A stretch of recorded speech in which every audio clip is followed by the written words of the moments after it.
Greetings, everyone. I am going to get back to scripting my videos so I can make sure I hit all my main points because sometimes I'm all over the place.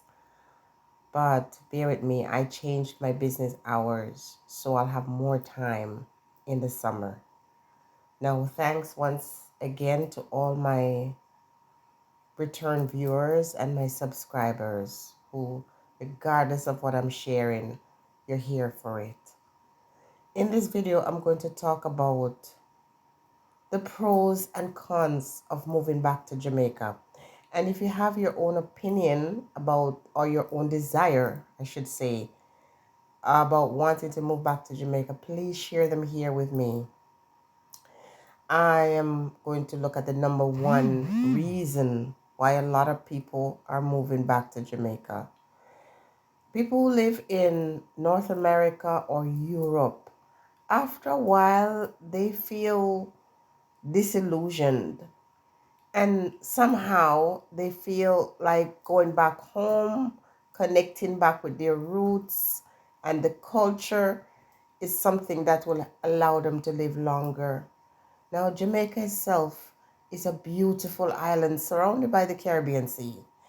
They say it's land of wood and water, it's culture, it's music, it's a whole vibe, and I can't speak for anyone, but when I'm there, I feel at peace, I feel tranquility, and somehow I'm able to make decisions that are, often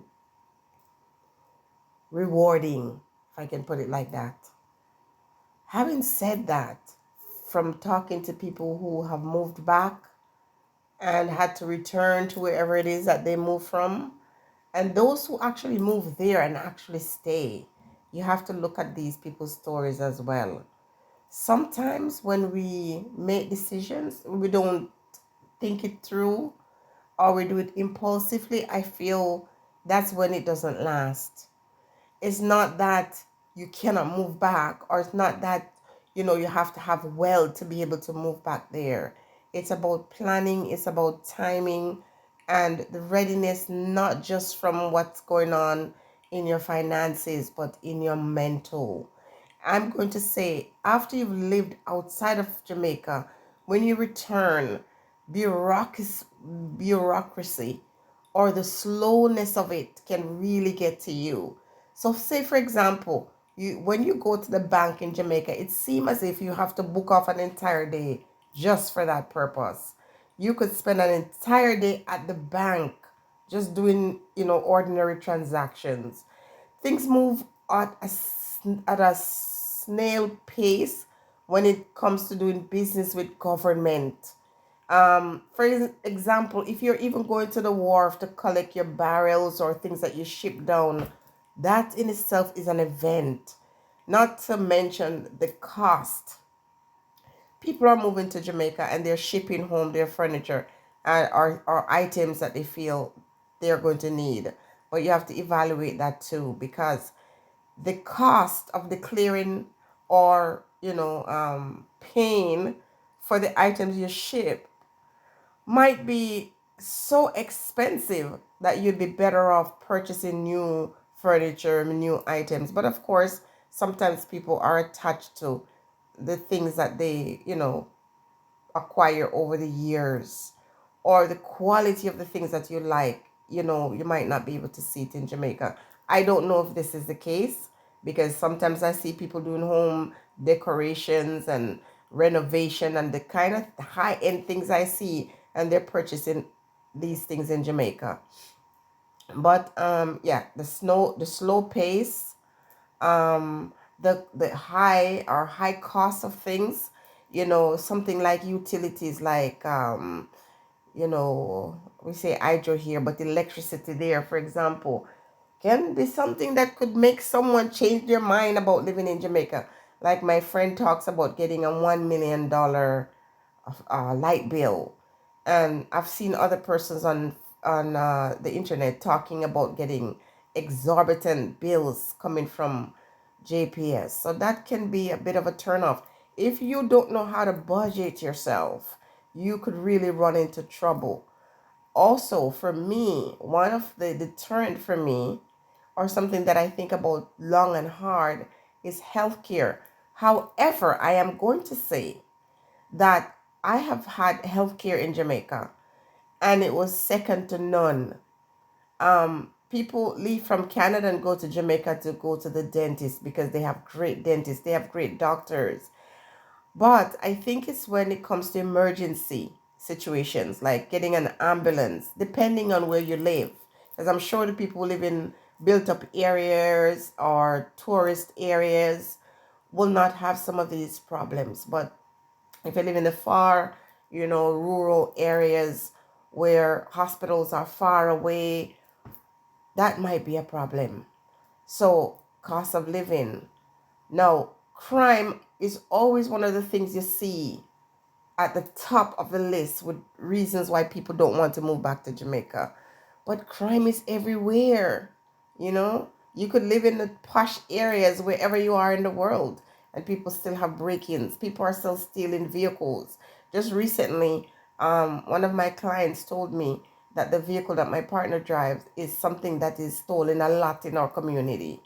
So, you have to just sort of wait. We do know that there are these issues with crime in Jamaica. And if truth be told, a lot of these individuals that are engaged in these, activities or these terrible situations are not experiencing it from strangers. Sometimes it's people they know, family or friends. And sometimes when you say this thing, it seems like you're picking on families. But I'm just saying, based on the stories of people who go to Jamaica and are fortunate enough to escape with their life to return, they say people try to set them up that they know. Now, mentioning all of these things and, say pros or cons of why you will or will not go, talk to me in the comment section. Tell me, if you won the lottery and all things being equal, would you go? Or it doesn't matter how much money you have and how great you can live in Jamaica, would you still not go? When I think about retirement years, I really think about a slower pace. I think about natural and healthy food. I think about the clean environment. But is it any safer here than it is in Jamaica? And over time, will things change here or in these parts that will make Jamaica look great? There was a time in the past when I would think of moving to Africa. But when I look at the political scene, when I look at the nature of our people, I'm not too excited. Because what goes on in Jamaica or Africa can happen anywhere. You know what I mean? Like good or bad. So it just depends on what you're looking for. I am of a mixed mind. I'm not going to lie. I love home. But if I do decide to move back this time around, I want to get it right. And there's so many things that's up in the air for me. Some things that are concerning. But when the time is right to make any decision in your life, you're going to make it and you are not going to allow fear to stand in your way. As I said before, good and bad things happen everywhere. You just have to measure, look at the pros and the cons and see what risk you're willing to take. Will Jamaica ever get to a place where, we can feel free and feel safe? But the question can still be asked for people who live in different parts of the world, who experience violence, who experience negative things. They still have people go to hospitals here and doctors do surgery and they make mistakes and people lose their life. So you just have to decide what is best for you. Here's my advice to anyone.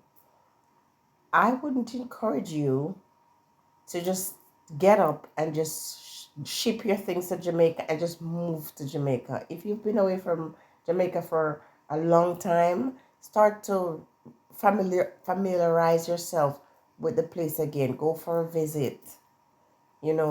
Find out. If you're buying land and stuff like that, don't do it from overseas. Go hands on, face to face with people.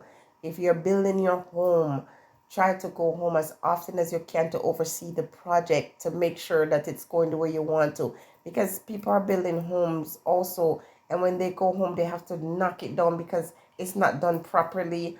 Not to mention the cost or sometimes how you can get ripped off. These are all things you can just figure out as you go along. Plan and more plan and oversee and surround yourself with people who are trustworthy. Now, Jamaica doesn't have people who are less trustworthy than anywhere else in the world. It just appears that way. Anywhere you go in the world nowadays, it's so difficult to meet people who are honest, who are trustworthy. A lot of times people come across as nice or decent human being, and if you just take a little time to get to know them, you see that they're not. It's not a Jamaica thing. You see, we are in this global economy, and things that are happening in Jamaica, don't believe that it's just Jamaican people that are just running amok and making chaos. There are other hands outside the space that is, causing some of these things to happen. So it's a personal thing, it's a personal decision. And once someone decide that they want to do this, we should not discourage them. It's their choice, it's their decision. And it depends on what they're feeling. Some people feel trapped in different parts of the world. Some people are so unhappy.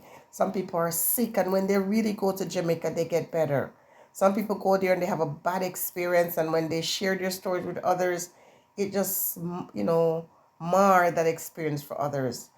Do not allow me or what happened to me in Jamaica to influence you. And I'm certainly not going to just look at all the negative things that I hear because everybody's experience is different. Stay blessed, everyone.